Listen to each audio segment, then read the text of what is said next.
Hi guys, आज हम उनके बारे में जानेंगे जो कि एक मॉम होने के साथ साथ एक बिजनेस वूमेन भी है। उन्होंने एक ऐसा प्रॉब्लम सॉल्व किया है कि बहुत सारे लोग उन पे डिपेंडेंट हो गए हैं अभी। आई थिंक उन्होंने 4-5 महीनों में ही ये बिज़नेस स्टार्ट किया था और अभी तक करीबन इतने सारे हाउस होल्ड्स उन पे निर्भर है। तो उनका एक सिंपल सल्यूशन है कि जो लोग कोरोना में नहीं निकल सकते बाहर because of health reasons like senior citizens, small kids, तो वो फ्रूट्स और वेजिटेबल्स खुद अपने घर लाकर उन्हें साफ़ करती है, पैकेजिंग करती है और फिर जिनके ऑर्डर्स होते हैं उन्हें वो होम डिलीवरी करते हैं। इनके बारे में कितना ही बोलूँ उतना कम है, तो चलिए उन्हीं से ही बात कर लेते हैं। तो क्या कारण था, आप हमें बताना चाहेंगे और कैसे आपने वो स्टार्ट किया? वैसे जब कोरोना हुआ उससे पहले ही हम लोग गांव चले गए थे। समर वेकेशन था बच्चों का, तो गांव में हमारा फार्म हाउस है मम्मी पापा का, तो हम लोग उधर ही चले गए थे। और पीछे से हम 20 को गए और 22 को लॉकडाउन कर दिया गया। फिर हम लोग उधर रह गए, मम्मी और यहाँ हमारे चाचा ससुर है, बुआ सासन, जॉइंट फैमिली, तो वो लोग इधर रह गए। और लॉकडाउन में तो किधर जा नहीं सकते थे, आ नहीं सकते थे। थोड़ा उधर थोड़ा खुला था हमारा, तो कोई टेंशन नहीं था।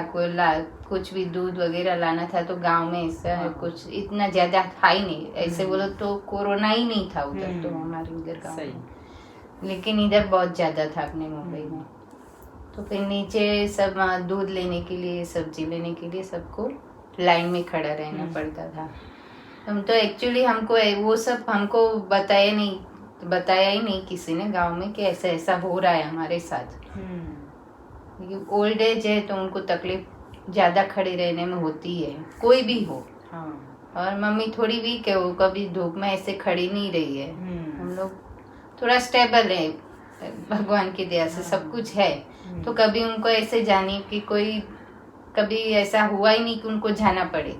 और जाने की तो बात ठीक है, लेकिन ऐसा लाइन में खड़ा रहने का धूप में ऐसा कभी कुछ हुआ नहीं था। तो फिर 2-3 दिन गई, तीसरे चौथे दिन उनको फिर चक्कर आने लगे धूप की वजह से। एक तो वो कारण हो गया, वो सब बाद में हुआ। फिर ये दूध की तकलीफ हो गई थी, कौन ला के देगा, हम लोग खुद लाते थे। मैं स्कूल में बच्चों को छोड़ने के लिए जाती थी, थोड़ा मेरा गाड़ी का काम था, तो वो सब मैं एडजस्टमेंट कर लेती थी। तो हम लोग ने मंगाया नहीं था दूध, नए आए थे रहने के लिए। तो फिर ऐसा कुछ उनको आया नहीं। फिर हमारा जब लॉकडाउन खत्म हुआ, हम लोग इधर आए, तो ये सब तकलीफें जो हुई थी, दिक्कतें हुई थी तो ये तो मम्मी की बात नहीं है, कई लोगों को परेशानी होती थी। ऐसे लाने का, धूप में खड़े रहने का, या फिर कहीं जाना पड़े दूर, और अपना एरिया ऐसा है कि यहाँ कुछ मिलेगा ही नहीं, एकदम ऊपर है। तो ये सब पहले तो हमारे मगज में ऐसा कुछ नहीं था, लेकिन हमारा सब्जी का प्रॉब्लम बहुत था। दूध तो आ जाता था, लेकिन सब्जी फ्रूट्स जो डेली यूज में रहता है बच्चों के लिए, सही, तो वो लाने के लिए फिर हमको ऐसे ही फिर विचार आया क्यों नहीं हम लोग ही घर से ही चालू करें। और हमारा बिजनेस ओला उबेर का था, वो तो ठप ही हो गया था। तो थोड़ी इनकम की भी फिर जो रोलिंग होना चाहिए वो सब बंद हो गया। तो फिर कुछ तो करना ही था। फिर मम्मी ने सजेस्ट किया, अगर बहुत सारे तकलीफ में है इससे, और हमको भी तकलीफ हुई थी, ये सब हुआ था हमारे साथ, वो सब बात हुई, तो फिर हमने सब्जी से चालू किया। और मेरे हस्बैंड ने भी उनके कजिन थे वासी में, तो उनको भी उधर सब बंद करना पड़ा था। और उधर अकेले हो गए थे, तो बोले म्यूल मैं इधर आ जाता हूँ। हम लोग बोले इधर आ जा, कोई बात नहीं, हम सब मिलके कुछ न कुछ कर लेंगे। सही। तो उसी तरह से हमने फिर ये सब्जी का चालू किया। सिर्फ पहले तो ये सिर्फ हेल्थ के लिए चालू किया था। बिजनेस का, इनकम का तो बाद में हुआ, लेकिन सिर्फ हेल्प के लिए कि अपनी बिल्डिंग है, आजू बाजू की 3-4 बिल्डिंग है, उन सबको हेल्प हो जाएगी। तो सही। उसी वजह से हमने ये बिजनेस चालू किया, ऑनलाइन वेजिटेबल्स, फ्रूट्स। ऐसा नाश्ता भी लाते थे, अभी वो थोड़ा कम हो गया है नाश्ते का। वो सब हम लोग जो भी मंगाए हम लोग ला देते थे। कुछ भी हो, ऐसा नहीं कि वेजिटेबल मंगाए तो सिर्फ वही ला देंगे, जो कुछ भी कोई बोलेगा तो हम ला के देते थे। क्या बात है।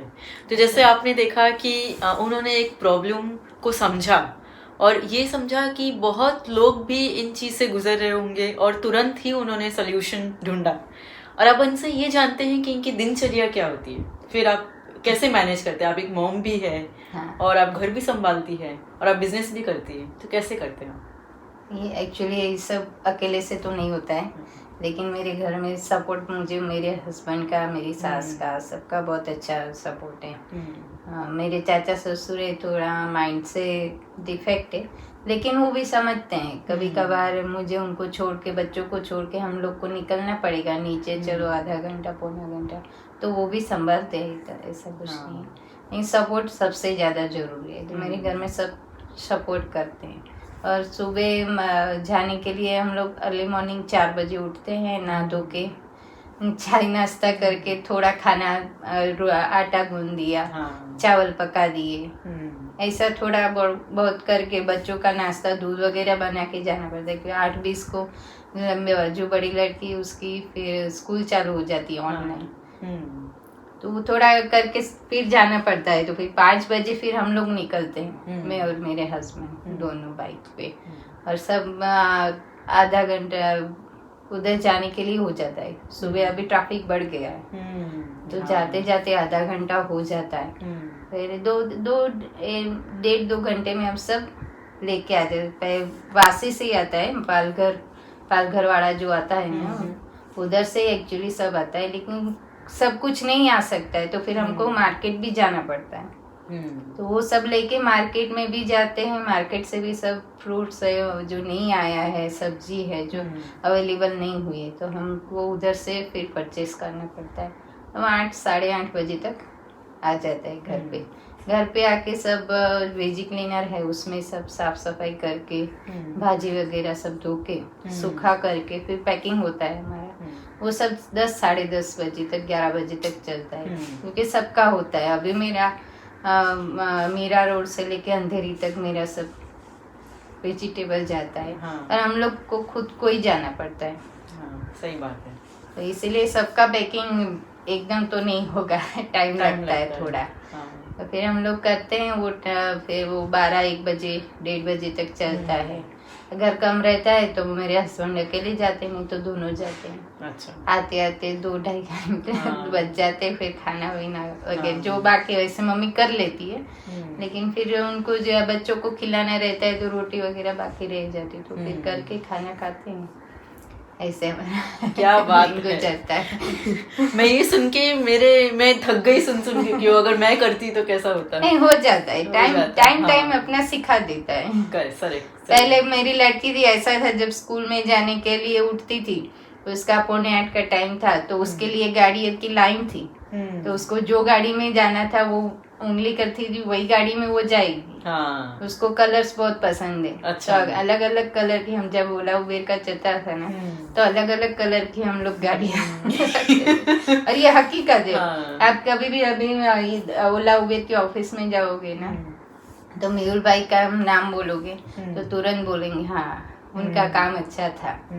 तो वो टाइम अलग था, अभी ये टाइम अलग है। सही, ऐसी बात। लेकिन आपने अडाप्ट किया, आपने चेंज किया, वो सबसे बड़ी बात थी। तो अब ये जानते हैं कि उन्होंने बिजनेस स्टार्ट किया, तो अभी जानते हैं कि कितने लोकेशंस में आप सब्जियां पहुंचाते हैं, कितने लोकेशंस हैं ऐसे अभी तक? अभी देखो, कल ही मेरा इधर गोरेगांव में है, फिर अपना तारक मेहता का उल्टा चश्मा का नाम जो गोकुल धाम है ना, वो जिस सोसाइटी के नाम पर से पड़ा, वो गोकुल धाम सोसाइटी एक्चुअली अलग है। अच्छा। उधर से मेरा 2 अभी चालू हुआ है। ओके। तो कल मेरा उधर भी है। ओके। एक अंधेरी भी है। मीरा रोड का भी जाता है मेरा, जो इधर से ही सबने रिफर किया है, जैसे हाँ आपने दूसरे को बताया, तीसरे को बताया, उसने किसी और को बताया, तो ऐसे ऐसे करके मेरा मीरा रोड है, अपना बोरीवली दहीसर, बोरीवली वेस्ट ईस्ट, फिर आगे मलाड में है, गोरेगांव है, अंधेरी, ऐसे मेरा सब अभी फैल गया। नाइस। तो चलिए, ये था इंटरव्यू विद दर्शना जी। और अगर आपको चाहिए कि आप भी हेल्थ पर्सपेक्टिव को लेकर दर्शना जी को कांटेक्ट करें, तो हमारे चैनल पे एंड में उनका नंबर रहेगा और ज़रूर उनको कॉल करिएगा। और बच्चे खाते नहीं है कोदो, उनको नाश्ते में आप कैसे खिला सकते हो, कौन सा वेजिटेबल आप कैसे यूज कर सकते हो। तो मैंने, जैसे हमारे बिल्डिंग में संपदा है, ऊपर अपने गौरी है, तो बच्चे कुछ नहीं खाते, उनको बाहर का ज्यादा अभी पसंद था, लेकिन अभी घर में कैसे खिलाए। तो अभी उनको बताया कि अपना अभी मक्का आ रहा है ये टाइम पे, तो मक्का ऐसे बच्चे खाते नहीं, तो बोली चाट के जैसे बना के खिलाओ उसको, मैक्रोनी डाल, उसमें अपना ये मायोनीज है वो डाल के खिलाओ। तो ऐसे करके सब हेल्दी जो फूड है बच्चों को कैसे जाए, अगर वो भी आपको कुछ जानना रहेगा तो वो भी आप पूछ सकते हो। कि मैं आयुर्वेद रत्न भी हूँ, आपको बता सकती हूँ कि आप बच्चों को कैसे आप खिला पिला सकते हो। बेझिझक कांटेक्ट करिए और मिलेंगे हम next time with interesting personalities all around the world.